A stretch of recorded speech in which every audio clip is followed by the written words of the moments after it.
Assalamualaikum warahmatullahi wabarakatuh. Pembelajaran kelas 5, tema 2, udara bersih bagi kesehatan.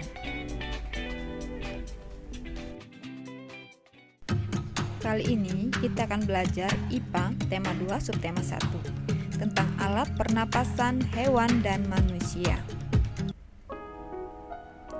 A. Alat pernapasan pada hewan. Hewan memiliki sistem pernapasan yang berbeda-beda. Sistem pernapasan hewan disesuaikan dengan tempat hidupnya.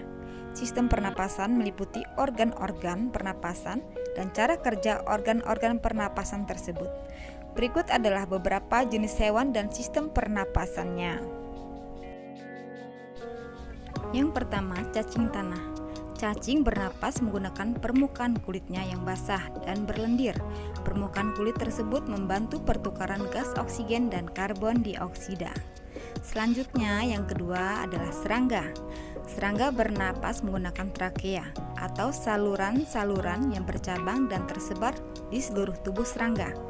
Cara bernapasnya adalah oksigen masuk ke lubang melalui lubang yang disebut stigma, lalu diedarkan melalui trakea ke seluruh tubuh.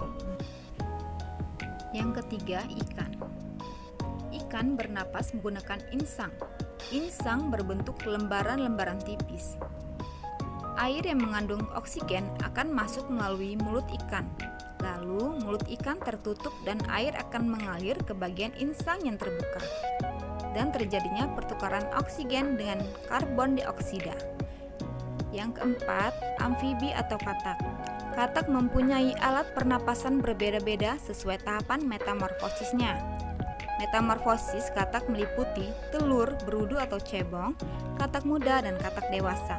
Berudu bernapas dengan insang, katak muda dan katak dewasa bernapas dengan paru-paru dan kulit.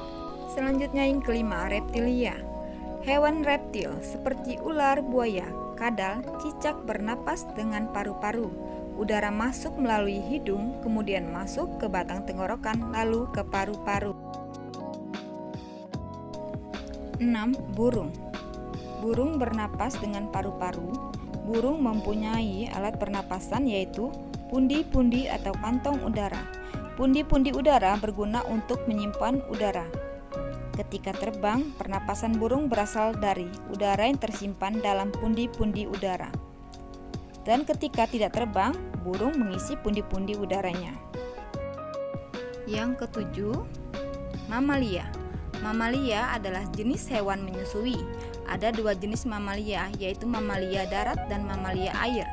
Mamalia darat misalnya kambing, sapi, kerbau, dan kuda. Mamalia air misalnya paus, duyung, dan lumba-lumba.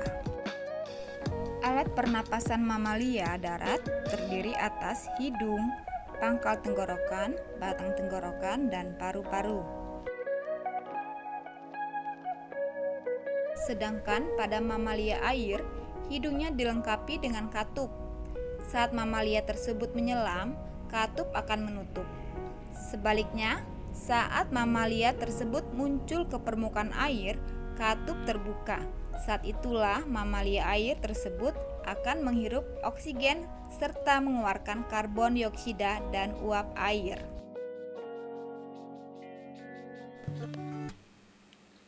Selanjutnya, B. Alat pernapasan pada manusia. Pengertian bernapas adalah menghirup oksigen dari udara lingkungan hidup dan mengeluarkan karbon dioksida dan uap air melalui alat pernapasan. Dalam sistem pernapasan manusia, terdapat banyak organ yang mendukung prosesnya. Organ pernapasan manusia antara lain yaitu hidung, trakea atau tenggorokan, dan paru-paru. Kita bahas pertama, hidung. Hidung berfungsi penyaringan debu atau kotoran yang berasal dari udara. Udara disaring oleh rambut hidung dan debu menempel bersama lendir. Yang kedua, penyesuaian suhu dan kelembapan udara. Selanjutnya yang kedua, tenggorokan atau trakea. Berfungsi penghubung antara bagian hidung dan paru-paru. Di trakea terjadi penyaringan kembali udara yang masuk dan mengantarkan udara tersebut ke paru-paru. Yang ketiga, paru-paru. Terdiri dari 3 bagian, yaitu bronkus, bronkiolus dan alveolus. Bronkus adalah dua percabangan dari trakea yang menuju paru-paru kanan dan kiri. Setiap bronkus melalui percabangan lagi yang disebut dengan bronkiolus. Di ujung bronkiolus terdapat alveolus yang berfungsi sebagai tempat pertukaran oksigen atau O2 dan karbon dioksida atau CO2.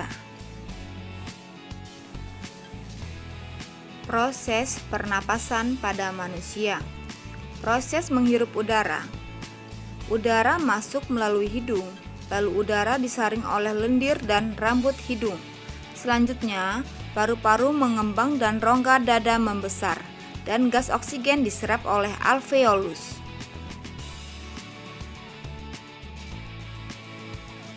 Proses menghembuskan udara. Paru-paru mengempis dan rongga dada kembali ke ukuran semula. Udara keluar melalui saluran pernapasan.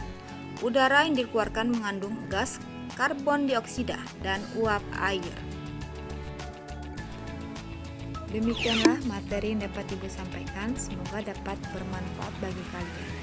Ibu akhiri, wassalamualaikum warahmatullahi wabarakatuh. Terima kasih.